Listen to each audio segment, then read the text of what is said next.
再看到位在礁溪市区有一家面包店，因为业者喜欢绘本加吉米，店里不但是推出造型面包，而且还推出一种星空列车的产品，一下子就成为人气商品，民众纷纷拍照留念。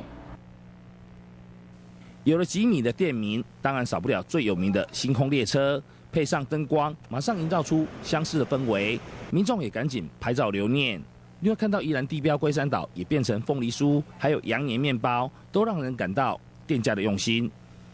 凤梨酥都是什么造型？都是四角形的、方形的。啊，在这间有看到什么特别？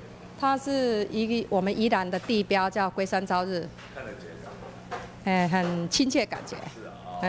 啊，旁边好像也有什么那个面包。应该叫属于杨妹妹吧？这是很特别应景的是，今天是羊年啊。面包师傅李文发表示，因为喜爱吉米的作品，才会取作店名。尤其看到嘟嘟港广场已经成为县内知名景点，所以发想打造面包造型的火车。我们名字虽然是跟那个宜兰的那个吉米广场是同名，可是我们不会说刻意去模仿它，只是说我们跟它相呼应，说利用我们本身的技艺。做成跟它同样星空列车的造型的面包造型，给客人耳目一新。说我们也有这种技术。另外，店家也推出可爱的火车蛋糕，不但造型特别，口味也很多元。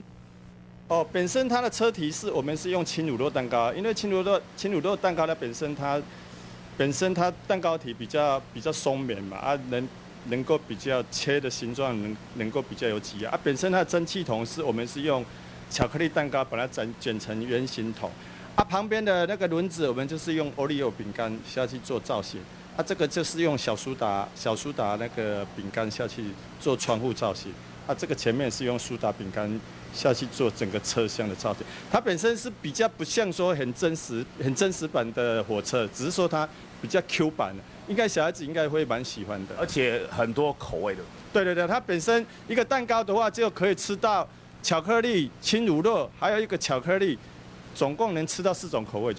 为了优惠消费者，凡是购买满100元，脸书打卡还会送龟山岛凤梨酥1个。宜兰新闻记者张丽玲采访报道。